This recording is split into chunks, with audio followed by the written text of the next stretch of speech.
So for your first marker project, what I want you to do is create a composition of your own using arrows, using three-dimensional shapes, using the ribbons.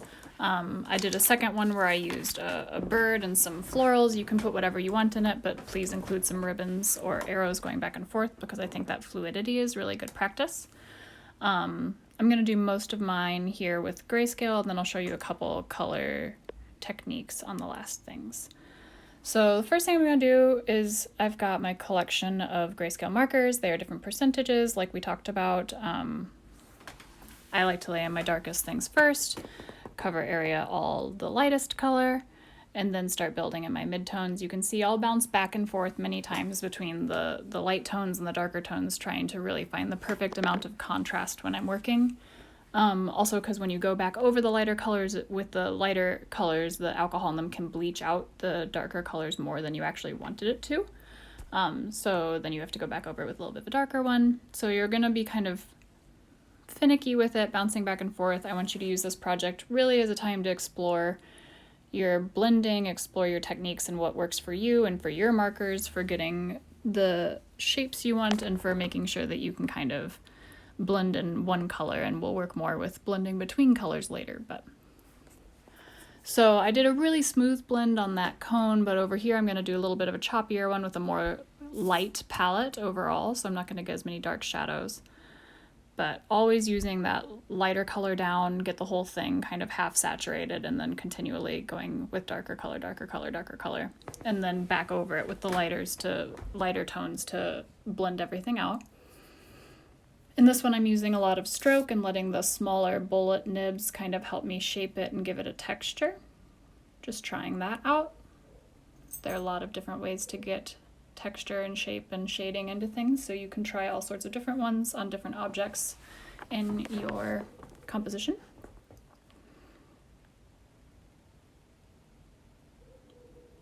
So on this arrow, I'm using a lot of darker colors. I think the lightest color I have is like the mid-tone on the ball. So that's how I'm helping to make sure that this will stand out. They won't just all blend into each other.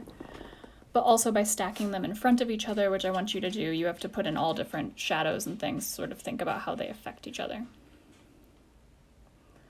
So on this one, you can see I lay down pretty choppy areas, sort of helping myself just get color in, not dissimilar to how we work when we're working in acrylics. Just get something down, you can smush it around.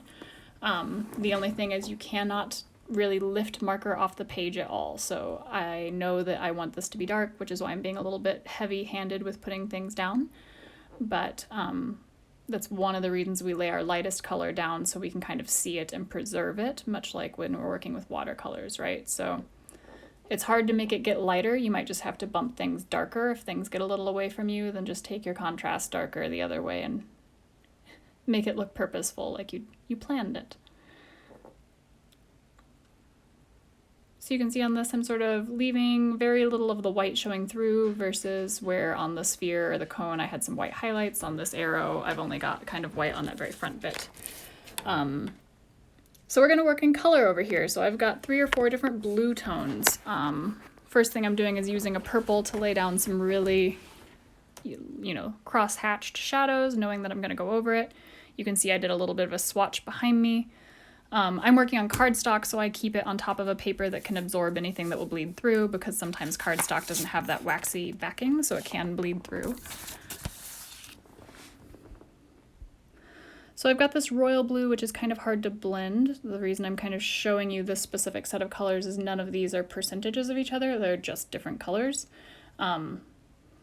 which can kind of be mind-boggling if you're used to owning a whole bunch of different colors, or just being able to add water like you are in watercolor to make it lighter. On this one, it's layers and pressure. So each time I go over it, I am doubling the percentage, right?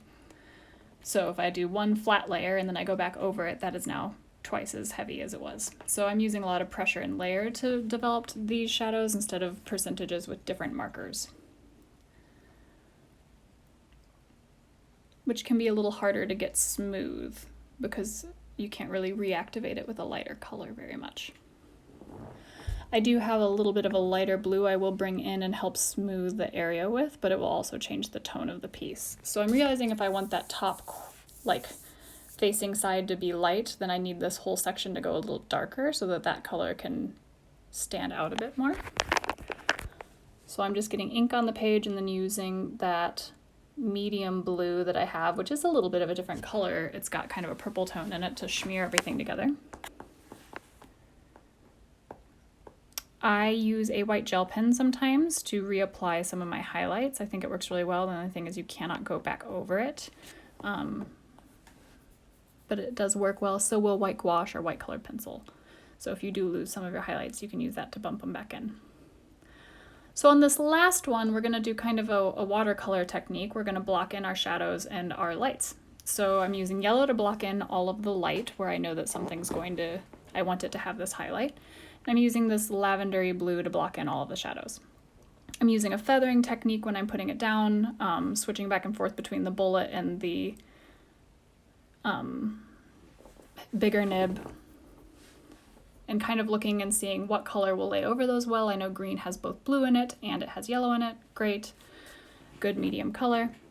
The nice thing about markers is once you lay a layer down, it's not gonna like reactivate too terribly when you go back over it. They work really well like watercolors for doing kind of an underpainting technique like this. So you can do a lot of sculpting and underpainting with markers and then applying a top layer.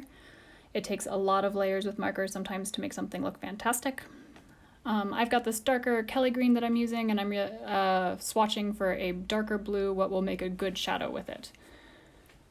So this looks kind of crazy as I'm laying it down, which is the super bright blue, but I've looked over here on the left hand where I've crisscrossed them and seen that it will layer nicely underneath that bright green. So using a feathering technique and the bullet nib, I'm sort of laying in some crosshatch lines because they will activate nicely. When I go back over them, I'm laying in a couple with this royal blue of really dark shadows, but keeping them smaller.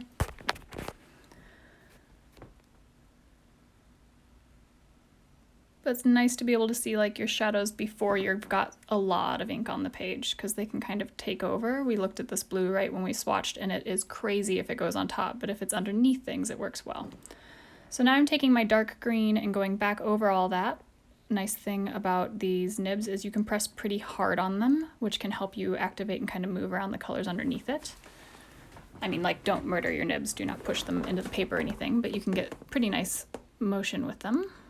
And then I'm allowing sort of a feathering, like an ink technique where the line tapers out to help me shape it with that lighter green.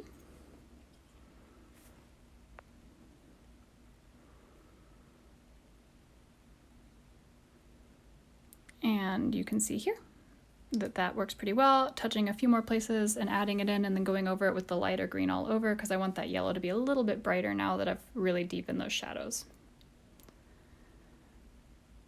So as you can see, that has lots of colors to it. It bled through the back, but that's one way you can mix all your colors.